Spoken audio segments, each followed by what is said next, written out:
mo naman ako na andito ako sa Street 109, Block 1. Please naman, nandito ako sa ilalim ng puno. Nagigilang ako ng tulong dito sa isang Pilipina. Tulungan niyo naman ako, parang awa niyo na. Pag nakuha ako ng amo ko, papatayin talaga ako. Please lang, Angeline, tulungan mo ako. Sabihan mo yung anak ko na huwag mag-alala. Kontakin mo lang siya, magkontakan tayo. Please lang, ikaw lang. Salamat sa Diyos. Ikaw ang binigay talaga. Anong oras ka ba kagabi dyan? Tumakas ako din ng alas 8. Tapos anong sinakyan mo kagabi? Nagtatakbo ako. Ano nga yung pangalan mo? Beth Ramos. Grabe, hindi ko na kaya talaga maglakad. Layo ang ano mo? Nilakad mo? Sobra. Sikain ka na dyan. Alis na ako ha, babalikan kitang mayang hapon. Oo, baka hanapin ako ng alaga ko. Ito ay sa Kuwait. Lumayas itong si Ma'am, pangalan ni Ma'am Elizabeth sa kanyang amo dahil sa pangmamalupit at she ends up doon nga sa kalye. Pero ang pinaka-latest po rito, siya po ay na-rescue na. Kasi marami mga netizens po nagtag sa amin ng video na yan. Sobrang dami talaga kaya kailangan mabigyan namin kayo ng update. At sa kasalukuyan, nasaan itong si Ma'am Elizabeth? Nasa Polo Owa na po. Nasa Polo Owa sa Kuwait. Opo. Okay? Pero kausapin natin yung kanyang anak na si Ma'am Jenny Ramos para mangumusta na rin. Ma'am Jenny. Ma'am Jenny. Hello po, good afternoon po. Magandang hapon po, Ma'am Jenny. So, Magandang hapon po, sir. opo. Okay, Ma'am. Sir Api. Ma'am, nasa biyahe po ba kayo? Opo, papunta po kami dun sa bahay namin na malakas po yung signal. Nagpunta po kasi kami sa lola ko. Ma'am, pwede po ba hinto muna sandali, ma'am, para hindi po masyadong maingay? Okay po, hinto mo daw muna saglit. Okay. Para safe din po kayo at nakamotor po ata sila, idol. Nakamotor. Sige Okay. po, ihinto muna po kayo, ma'am. Apo. Tabi muna po kayo para makausap niyo na po si Sir Rafi. Apo, si Sir Api po. Ayan, okay na, ma'am. Okay na po. Sige po. So, Sige po. Ma'am Jenny, kailan po kayo Opo. huling nag-usap ni Ma'am Elizabeth? Nung nag-text lang po siya sa akin nung nakaraan na sabi niya po, nag-run away nga daw po siya sa amo niya. Okay. Nung sa po yung linggo po, 8 p.m., nag-text po siya sa amin gamit po yung roaming na number niya na sabi niya po, kontakin ko nga daw po si Ate Angeli para humingi ng tulong sa kanya, nabigyan siya ng taxi doon. Okay. Yun lang po yung text niya noon, tapos hindi na po namin siya nakausap noon hanggang sa may tumulong din po sa kanyang Pinay. Yun po yung nag-upload po ng video niya. Okay. Yun po, kinontak po kami noon para po makakausap namin si Mama. Okay. Bakit po siya umalis sa kanyang amo? Po kasi hindi po maganda yung trato sa kanya sinasaktan po siya Minamaltrato siya in short. Opo. Okay. And then, buti na lang meron pong mabait na kababayan natin, nakita Opo. siya, tinulungan po Opo. siya. Opo. Okay. At ngayon po nasa pangangalaga na siya ng Polo. Paano po siya napunta dun sa Polo? Sinundo po siya ng mga taga-Polo? Ito nga po yung gusto daw po niya ng pasalamatan din yun, yung isang Pilipino tsaka isang Indiano na naglakas loob po na kunin siya doon sa lugar na yon Okay. para po kunin siya at dalhin doon sa may Polo. Sige, Mga ma'am. driver po yun. Gusto niyo pong pasalamatan? Pa? May pangalan po tayo ng mga tumulong sa kanya. Ala nga po, hindi niya daw po natanong kung anong pangalan dahil nagmamadali daw po siyang ibaba doon sa Polo. Okay. Pero ngayon, ma'am, safe na siya. Nandun na po siya sa Polo. Opo, safe na po siya. Sige. Nung simula po nang in-upload yung video na yon, ang dami pong gustong tumulong sa kanya. Yun nga po, may naglakas loob po na kunin siya doon sa lugar na yun. Kaya po nadala po siya sa Polo. Okay. So, kami naman po ang gagawin namin, sisiguraduhin na para siya po ay mapauwi na agad sa pinakamabilis na salamat panahon. po. Opo. Okay. At pagdating niya po rito, bibigay po ako ng personal na tulong para sa kanya. Opo, sir. Salamat po, sir. Gusto lang po namin makauwi ng ligtas si Mama. Gano'n na po siya Sobra po, katagal sir. sa Kuwait, madam? Po siya, one year and 6 months na po siya. Kasi ganito po yun. Meron po talaga siyang amo. Yung amo niya po na yun, pinenta po siya sa kaibigan niya. Bali naging 2 na po yung amo niya. Nalipat na po siya ng ibang amo. Ngayon po, binenta na naman po ulit siya doon sa pangatlo niyang amo. Yun po, yung pangatlo niyang amo, yun po yung nananakit sa kanya, sir. Tapos hindi po siya pinapasweldohan. Opo, yung unang amo niya po, hindi po binigay yung sweldo niya nung mga pinasok niya po ba. Yung huling sahod niya po hindi po binigay, pati po yung sa pangalawa. Yung sa pangatlo po nakasahod naman po siya, kaya lang po nananakit naman po. Saka po kinuha po lahat ng cellphone niya. Okay, ito. Para po kaya hindi po siya makakontak sa amin noon, na hindi na rin po namin alam na sinasaktan na po pala siya doon. Wala po kaming kaalam-alam dahil ala po kaming kontak sa kanya. Okay. Ma'am Jenny, ito na, makakausap natin mama mo. Nasa telepono Opo. na. Ma'am Elizabeth, magandang hapon po. Umaga po dyan. Madam Elizabeth. Magandang umaga po, sir. Una sa lahat, kumusta po kayo? Okay naman po ngayon. Nandito na po ako sa Polo. Okay. Kailan po kayo makakabalik dito? May sinabi ba sa inyo dyan sa Polo? Wala pa po. Pinaprocess pa lang po nilang ako yung passport ko, sir. Tutulungan po namin kayo, ma'am, na mapabilis po yung pag-uwi nyo rito at pagdating nyo rito, sasaluhin po namin kayo. Salamat po, sir. Ma'am, sandali lang, ma'am, kasi kakausapin ko tong si Rachel Di Maano. Ito po yung inyo pong agency. Tama po, ma'am Elizabeth? Opo, sir. Sige. Rachel, magandang hapon. Hapon po, sir.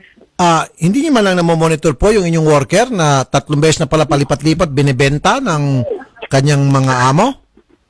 Actually po, sir, pinapacheck ko po ngayon sa Kuwait po namin lahat po ng detalye bakit po umabot sa ganun nang wala po silang report. Nakausap daw po sila ngayon ng Polo. Pupunta po yata ngayon dyan po yung representative po, yung secretary po sa Polo para makausap din po, harap-harapan po si Miss Elizabeth po regarding po sa lahat ng nangyari sa kanya and yung sa claims po sa passport niya para makuha po sa employer niya and kung meron pa po ba siyang mga hindi po natanggap na sahod. Okay. Pero ma'am, okay, sige. So mababayaran siya. Dahil kapag hindi siya mabayaran kayo, ng kanyang mga amo, kayo po ang mag-aabono niyan. Yan ang pagkakalam ko. And we will make sure na mangyayari po yun. Now, ang tanong ko lang, ma'am Rachel, di ba trabaho po ninyo na from time to time, on a regular basis, minomonitor nyo po yung kalagayan ng inyong mga worker? Kunyari, kumusta na ka dyan, Elizabeth? Okay ka pa ba dyan? Maayos bang kinakain mo dyan? Ay yung tinutulugan? Di ba dapat ganun, po, ma'am? Sir. Opo, yun po yung hinihingi po namin na monthly report po sa aming Kuwait agency po, sir. So walang ginagawang ganun yung inyong agency?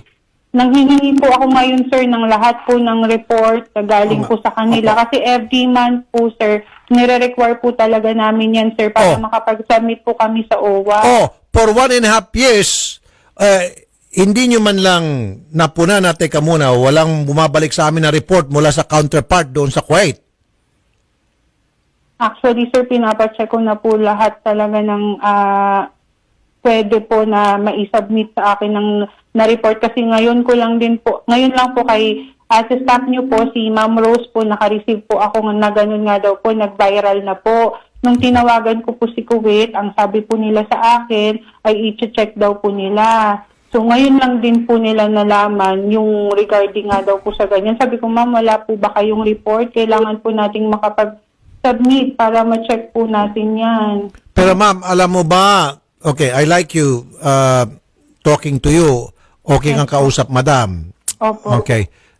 You're making sense to me kung tutuusin. Meaning, lahat ng tanong ko, sinasagot nyo ng diretso. Opo. Pero, alam mo ba ma'am, dahil sa kasong ito, posibleng kayo po'y masasanction, inyong kumpanya, pwede masuspindi or matanggalan ng lisensya. Alam nyo ba yon? Opo, sir, naiintindihan ko po. Okay. So, dapat ma'am, next time, kailangan ma'am, periodically, minomonitor nyo po yung inyong mga worker at dinadalaw. Tulad niyan, hindi na sumasagot yung inyong pong counterpart after 1 month. Abay, dapat mag-alala na kayo. Dapat bulabulugin nyo na. Dapat kayo na mismo tatawag po sa Polo, OWA. Meron kaming worker doon. Hindi na namin alam kung anong katayuan. Hindi namin mapuntahan. Dito kami sa Pilipinas. Please lang, pakicheck. Ganon. Yes po, sir. Pwede, ma'am? Opo, yes po. Yes po, sir. So, mama, pagbalik niya rito, babayaran niyo po yung kanyang mga sahod na hindi po nabigay ng kanyang employer. Kailangan po, require po natin si Kuwait na ma-settle po, Kuwait agency po, sir. If not po, pwede po siyang pumunta po sa office namin para makausap po namin siya regarding po sa mga claims niya po, sir. Sige po. Salamat po, Miss Rachel. Ha? Magandang hapon po, madam. Thank you din po, sir. Ma'am Elizabeth. Hello po, sir. Pwede bang pakikwento sa amin anong klase mga pagmamalupit ang ginagawa sa iyo ng tatlo mong amo? Yun po sa pangatlong amo, kaya po ako na-trauma. Kunting pagkakamali lang po, sinasampal po ako ng matindi, sinusuntok po yung dibdib ko. Hinahampas po ako ng tuwalis sa mukha. Oh man, at hindi ka pa pinapasweldohan. Sinasaktan ka na nga, wala pang sweldo. Binigay naman po niya. Kaya lang, hindi ko na po talaga matiis yung ginagawa niya. Pananakit, nagka-trauma na po ako. Sara po yung pagkain. Alanganin po talaga kumain. Nanginginig po talaga yung katawan ko. Sobra pong trabaho. Taas baba po yung trabaho ko sa bahay din, sir. Okay, sandali lang po mama. Ito na, si Secretary Silvestre Bello ng DOLE. Secretary Bello, magandang hapon po, sir. Hello, Rafi. Magandang hapon po naman. Po, sir, meron tayong kaawa-awang OFW na lumayas sa kanyang amo kasi 3 times na siyang binenta-benta and then itong sa huling amo, sobrang pagmamalupit ginawa hanggang sa lumaya siya. Buti na lang may nagmalasakit sa kanyang mga Pinoy at ibang lahi. Dinala po siya sa Polo OWA. Baka pwede, sir, mapauwi na lang natin siya para mapagaan po yung kanyang kalooban. Mapabilis po. Sige, Rafi. Bigay mo lang sa akin ang pangalan niya at ang pangalan ng amo niya para malaman ko kung sino nga habulin namin. Ay, sige po. Secretary Bello, maraming salamat po, sir, ha? Thank you very much. Rafi, anytime. Hintayin namin ang pangalan na, Rafi. Opo. Agad-agad po, sir. Ipapasa namin sa inyo ngayon na. Okay. Sige, Rafi. Hintayin Thank you namin. po. Thank you, Thank you, Rafi. Thank you po. Okay, Ma'am Elizabeth. Opo. Alright. Ngayon mismo, ibibigyan na namin kay Secretary Bello para umpisa na ng DOLE na yung pagpo-process po ng inyong mga papeles at yung pong inyong sweldo na maibigay na at kung ano pang mga aksyon na pwedeng gawin natin gobyerno hinggil po sa inyong sitwasyon. Opo, sir.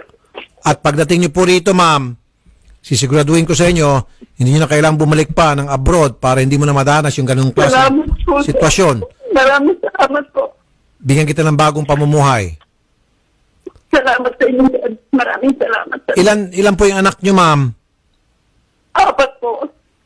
Uy, ilang taon po yung mga bata? Malalaki na po, sir. Sa awa ng Diyos na palaki ko na po mag-isa. 25, 22, 20, saka po 18 years old. Okay. Pero ma'am,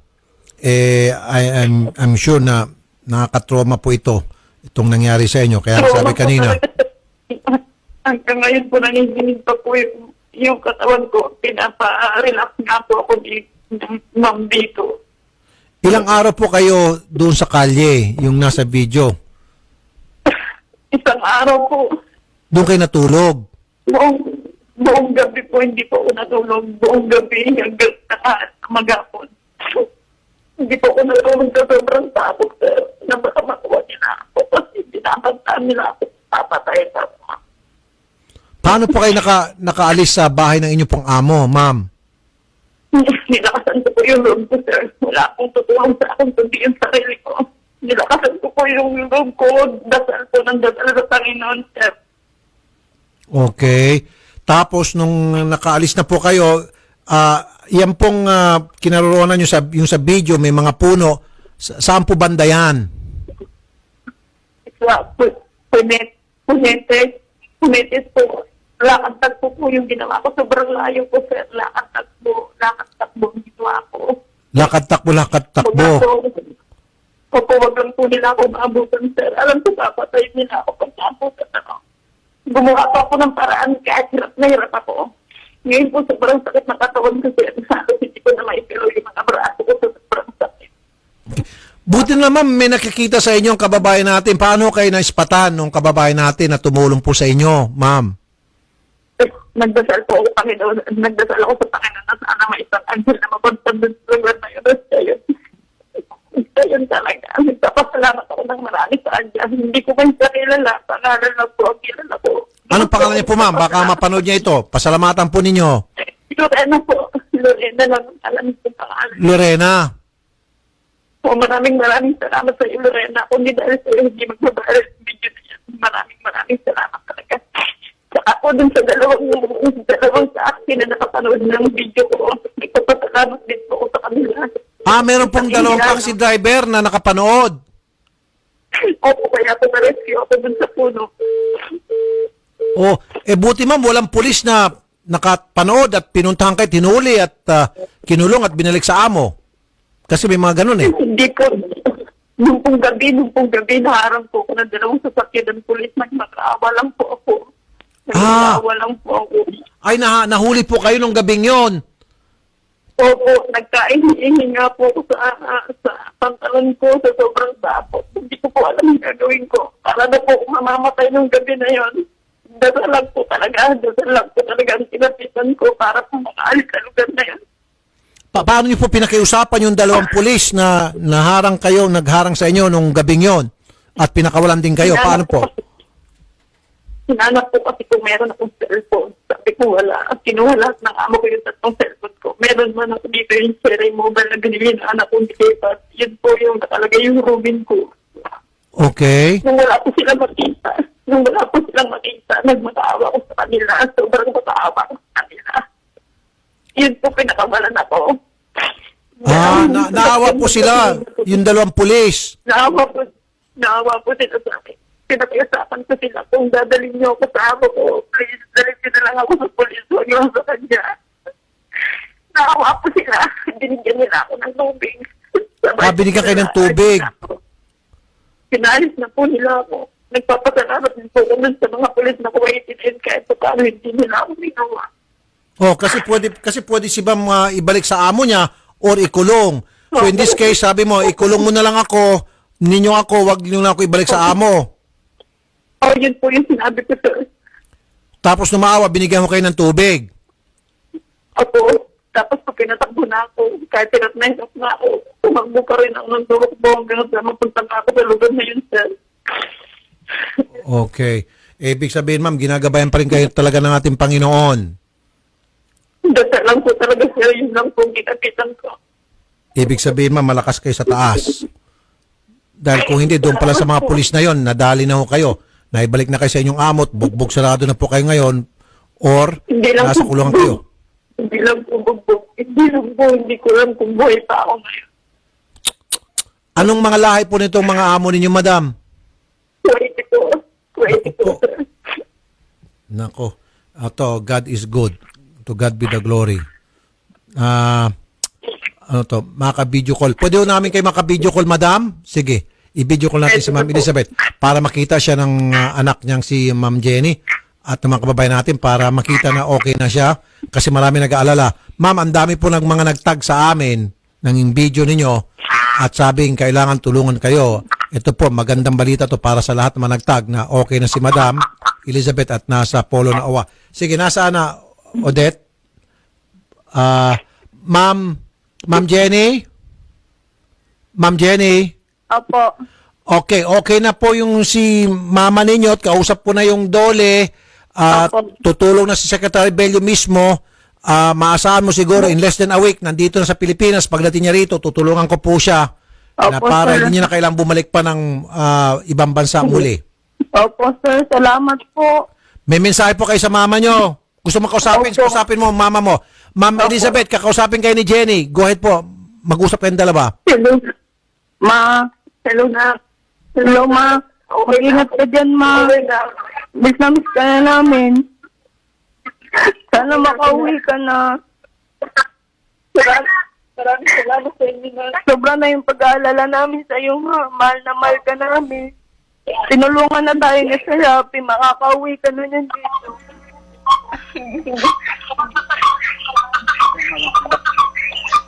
Okay.